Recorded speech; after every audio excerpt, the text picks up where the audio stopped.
Bismillahirrahmanirrahim. Assalamualaikum warahmatullahi wabarakatuh. Alhamdulillah, alhamdulillahil karimil wahhab, hazimil ahzab, wa munsyi'is sahab, wa mursilil habab, wa munazzilil kitab fi hawaditha mukhtalifatil asbab. Wa anzalahu mufarriqan nujuma, wa awda'ahu ahkaman wa uluma, wa siratan mustaqima. Wa bihamdihi alladhi qayyumis samawati wal ardin, mudabbiril khalaiki ajma'in, lihidayatihim wa bayani syara'i'id din, biddalailil qat'iyyati wa wadihatil barahin.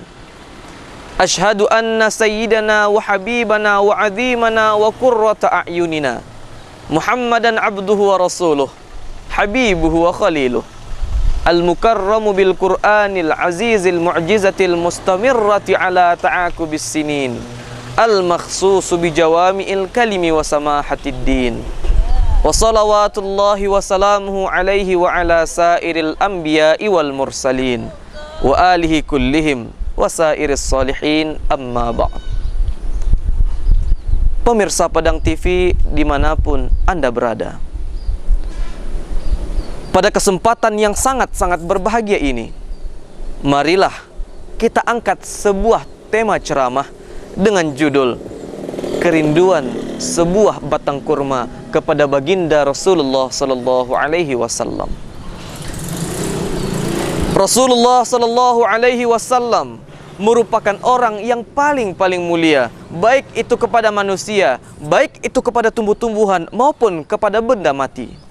Akhlak Rasulullah menyebar ke seluruh bentuk organisasi, bentuk tubuh dan bentuk ciptaan Allah Subhanahu wa taala.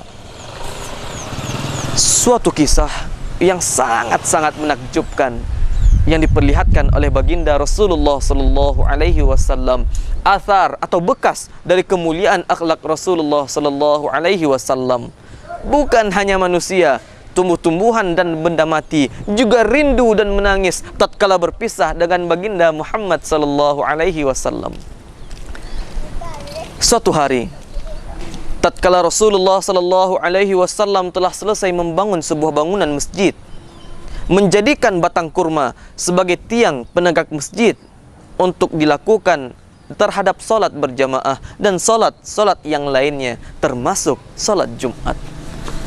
Suatu hari, tatkala Rasulullah sallallahu alaihi wasallam dan para sahabat hendak melaksanakan salat Jumat secara berjamaah.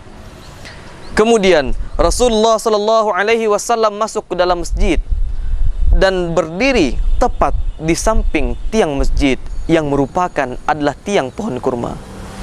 Kemudian Rasulullah sallallahu alaihi wasallam memegang pohon kurma tersebut seraya ingin memulai khutbahnya. Wa indama kasuran nas, tatkala manusia memperbanyak diri, tatkala manusia telah memenuhi seluruh bangunan masjid, kemudian Rasulullah sallallahu alaihi wasallam mengambil mimbar dan berdiri di atas mimbar tersebut agar terlihat oleh seluruh kaum muslimin yang hadir ketika itu. Rasulullah sallallahu alaihi wasallam pergi menuju mimbar yang berjarak 8 langkah saja dari tiang masjid tersebut yang merupakan tiang pohon kurma.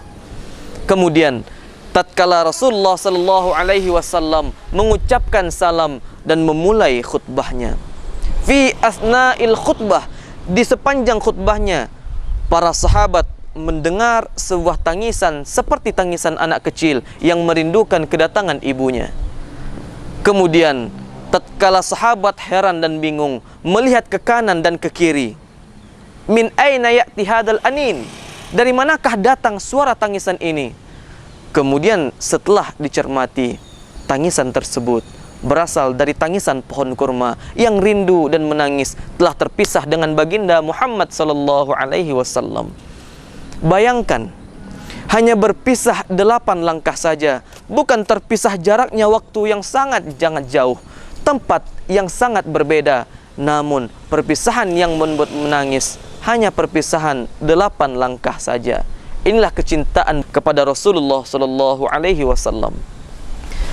Hasan Al-Basri, seorang kibarut tabi'in, pemuka dan kepala para tabi'in. Beliau tatkala mendengar kisah ini, beliau menangis karena hanya tumbuhan saja ia menangis tatkala berpisah dengan Rasulullah sallallahu alaihi wasallam. Bagaimana dengan kita?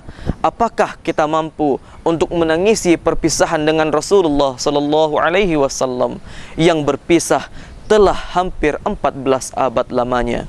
Bagaimana hati kita tergerak untuk selalu rindu kepada baginda Muhammad sallallahu alaihi wasallam? Oleh sebab itu, hadirin sekalian, marilah kita perbanyak salawat kepada Rasulullah sallallahu alaihi wasallam. Rasul mengatakan, "Man shalla alayya salatan, sallallahu alaihi biha asyara." Barang siapa yang berselawat kepadaku hanya satu kali saja, niscaya Allah akan berselawat untuknya sebanyak 10 kali. Karena apa? Karena Allah Subhanahu wa taala mengatakan di dalam Al-Qur'an, "Innallaha wa malaikatahu yusholluna 'alan nabi, ya ayyuhalladzina amanu sallu 'alaihi wa sallimu taslima."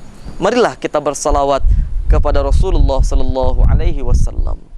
Mudah-mudahan kita termasuk orang yang dirindukan baginda Muhammad sallallahu alaihi wasallam.